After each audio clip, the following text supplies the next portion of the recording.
So yes, my name is Claudia Webbe, and I am the independent member of Parliament for Leicester East. And therefore, I'm delighted.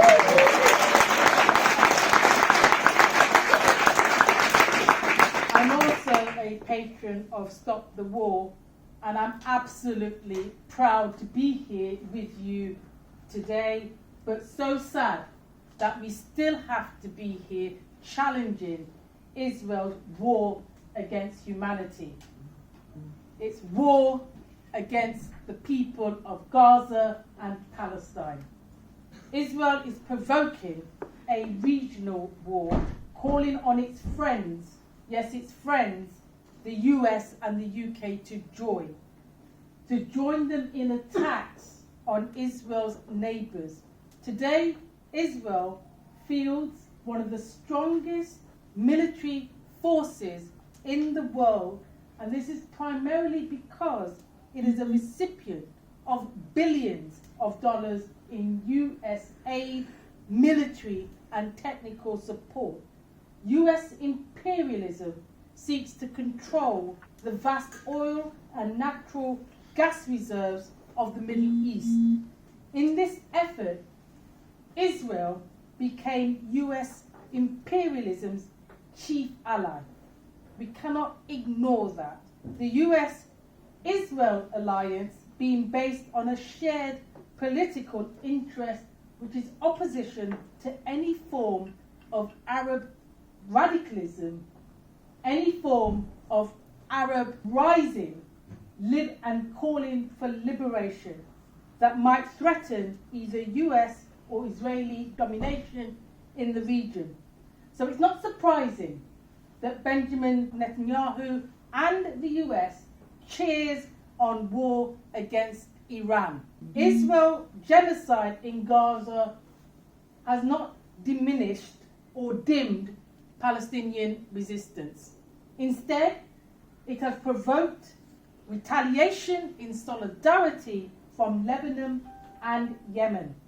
Netanyahu actually fears that the end of his war against humanity will actually mean the end of his political career and probably prison for alleged corruption and offences that he's yet to be held to account for. He seems to think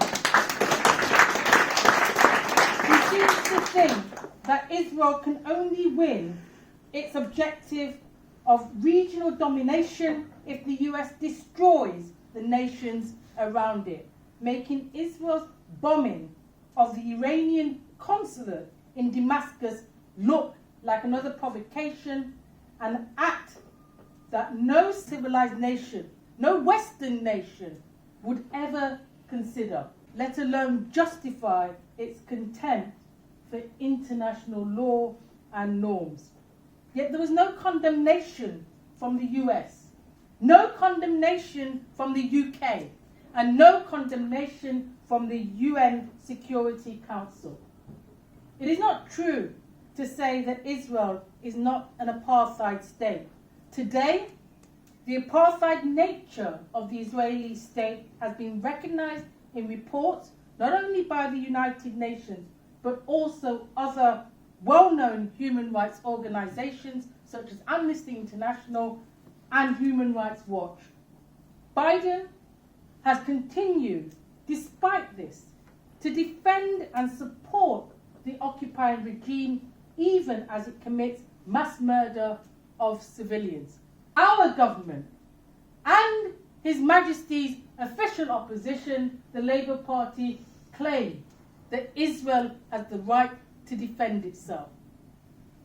In making US support unconditional, Biden has broken with decades of tradition. Even Bush and Reagan at times actually put the brakes on Israel's military aggression and regional ambitions.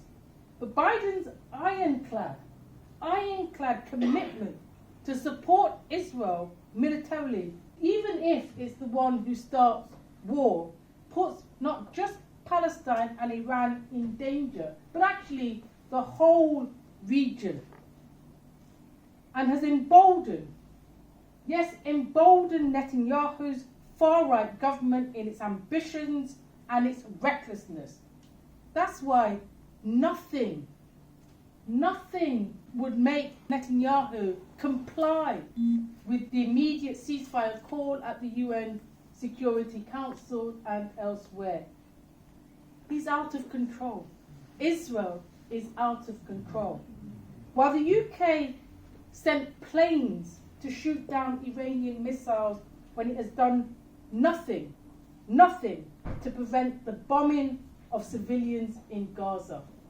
The UK has shown that it can come in defense of a population, but it did nothing to come in defense of the civilians in Gaza, where Israel has killed, maimed and injured at least 100,000 in the genocide of Gaza so far, and some estimates say that the real number could be twice as high, with so many missing under the rubble, and Gaza's civil and communications infrastructure deliberately destroyed. Israel has waged war on Gaza's journalists, killing and wounding so many in an attempt to suppress the truth.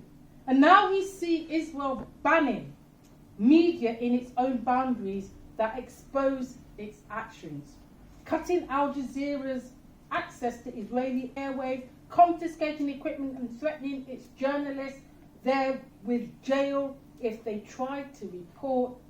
Freedom of information and of the press, we know, is vital to any functioning democracy.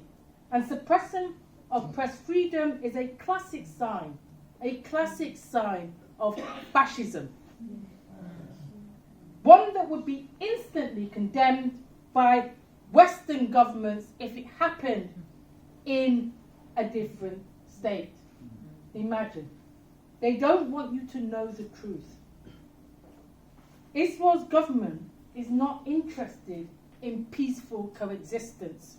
Netanyahu's agenda is clear: the prevention of a Palestinian state and any recognition of Palestine. Well, we here are resolute. I know each and every one of you here are resolute. We do condemn Israel's war against humanity. Those that march in their thousands, in their hundreds, in their millions around the world condemn Israel's war against humanity and their action against press freedom, even if our government and so-called opposition won't speak up. That is why I'm proud to be here with you today.